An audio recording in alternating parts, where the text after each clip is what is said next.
Okay, so you're going to get into trigonometry here, and this lesson here is the most important lesson if you're going to understand anything in trigonometry, because the key terms here are the things that tend to throw kids off a little bit. The first is, this term here, this reference angle, and then you have the opposite side and the adjacent side. You're going to really do a lot of measurements here, and then you're going to analyze those ratios, and then you're going to analyze the properties of triangles, and in this case you're going to just be doing right triangles that are similar. So what's important here is, they're talking about, they give you a little reminder that when you're multiplying from millimeters to centimeters, you would have this thing, this rate that you multiply to convert, right? And this is what we call a unit rate, right? 1 unit of centimeters over however many units in millimeters, whatever that is equal to, you're going to multiply to convert, right? And you see they're crossing out the millimeters, and they ended up with 30 times 1 is 30 centimeters divided by, there's the 10 still, your answer is 3 centimeters. So that's basically how you do it.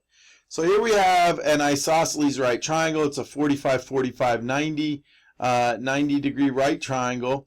And they want you to draw so you're going to start by drawing a vertical line segment. So you can use your protractor. It says to draw it and figure out where 90 degrees is. So place your protractor here on the bottom, make a mark up here at 90 somewhere, and then mark down here, and then connect them such that you end up with a perfect right triangle inside of here. You're just going to, wherever you want to put it, you can put D here, you can put it way out here, wherever you'd like, just randomly, but you're going to connect it with some point D up here and E down here, and you're just going to connect those, okay? And make sure that it is a 90-degree angle. That's really important. And what you're going to do is you're going to be taking measurements. And, it asks, how do you know the triangle is similar? So you're going to have two triangles, right? You have A, B, C, and now you're going to have like D, E, C somewhere in here. Well, notice that they both have a 90-degree angle, and they both have a shared angle, which is C. Therefore, by angle-angle similarity theorem, that'd be my answer here, by angle-angle similarity theorem, those two triangles have to be similar, which means that their angle measures are all the same, and their sides are proportional. You can write them in proportions that are equal to each other. So CD, or this would be CE down here, divided by CB is equal to CD divided by CA, which is equal to DE over AB, right? That's what it means when they're similar, and it means that they're proportional. So now you're going to use your tools, measure everything in millimeters, and write down the approximate measurements here.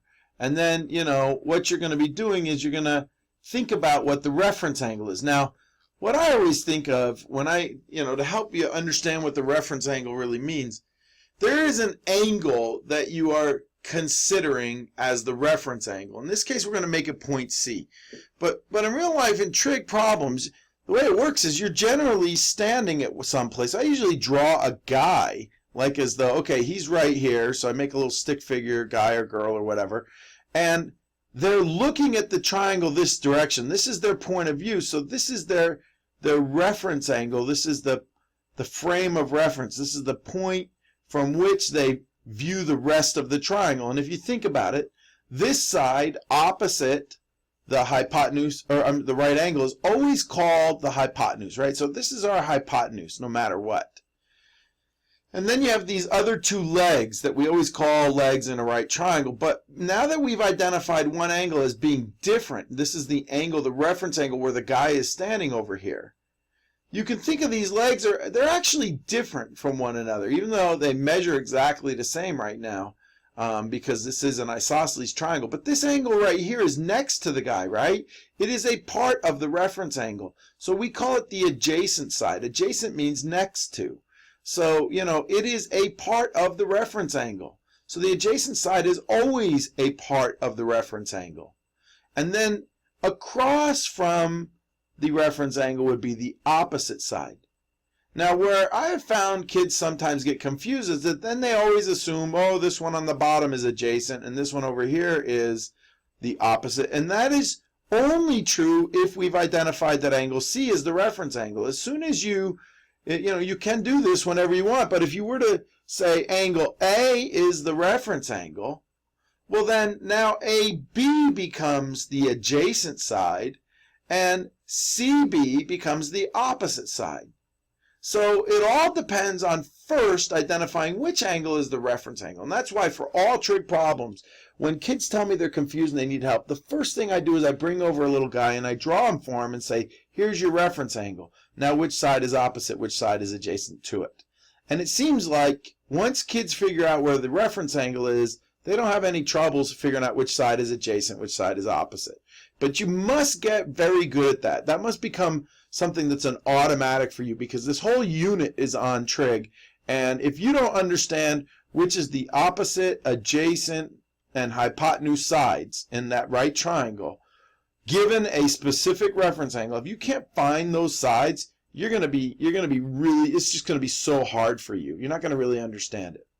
So once you've measured all those side lengths, you can now go ahead and put the length of the side opposite angle C over the hypotenuse and write those numbers in, okay, whatever millimeters you measured that side opposite angle C, and I would write ABC, triangle ABC here, and then you could put in those, that side opposite angle C over here, which is going to be, by the way, it's AB, over the hypotenuse, right? And then you have DEC over here, so the side opposite DE, angle C in triangle DEC is DE, right, over the hypotenuse, right?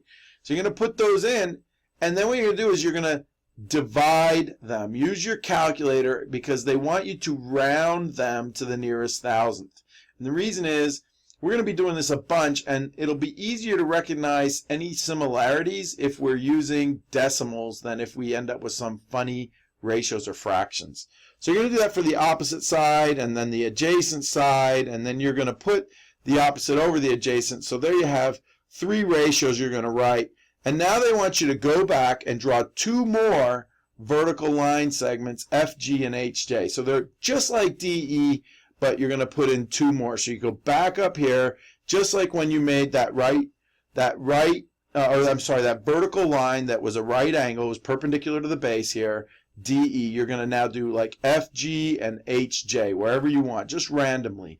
And you're going to, of course, take their measurements, and what they're wanting you to do back down here is to then measure all of those sides again of the two new triangles. So that's like, it'll be CFG and CHJ. You're going to measure those triangles here, all of their sides. And you're just going to fill in this table with measurements. This is just measurements in millimeters of each of those sides. And then once you've measured them, then you can use the table and say, okay, for triangle ABC, right, I'm going to just look up what was the measurement for my opposite side. So my opposite side, which is right here, be in this box, divided by my hypotenuse, which is in this box. And I put it in there, and then remember, I'm going to actually divide them and use the decimals. I'm going to put decimals here. And you're going to do that for, all four of these triangles now, and then you're going to make some comparisons, see what you notice. Okay, what do you notice about it? What about everybody else's? What about the slope? Now, let's think about slope just for a minute. Slope is usually thought of, generally, we talk about it, oh, it's always, rise over run, and we don't have any coordinates here. But well, they're asking you about the slope of the hypotenuse. And I want you to notice that we do have a rise and we do have a run. So, when we use coordinates, we talk about delta x, the change in x, so that's when you subtract x values. If I wanted to find the slope of this line between these 2 points, I would take the x of c and the x of y and subtract them. That would tell me the run. And I would take the y of c and the y of a, and I would subtract them. That gives me delta y, or what we call the rise. Well, you already know the rise. You don't need to do any subtraction. You don't need any coordinates because you've measured it with a ruler. So this, whatever you've measured, this is your rise and that's your run. So those measurements can give you the slope. How much is it going up for every unit it's going over? And that we call the slope, right? Delta y over delta x. So you're just going to put the length of the rise over the length of the run using measurements and not coordinates, okay? And now we want you to notice a thing here. You have these similar triangles here, and we want you to notice that, you know, if you rewrite the proportions, CE over CD, right? That's your side adjacent, CE over CD, that's going to be equal to CB over CA, because CDE is a similar triangle to CAB. Just like, you know, that's what they're saying here. Triangle ABC is similar to DEC by angle-angle similarity theorem. And that means that those ratios are always going to be the same. You should have noticed that as you wrote out those ratios, that they're similar in similar triangles. So then you want to verify that those ratios are constant in similar triangles by doing the math there or showing them. Then you're going to do it again, the same exact thing with a 30, 60, 90. Does it matter if this was 45? Does it matter, you know? And what you're going to find is you go ahead and draw your 4 lines here. They're going to have, or 3 more lines here to create 4 different triangles. They're all going to be similar, and they're all going to have the same ratios. So you just got a lot of work in here of drawing and then measuring.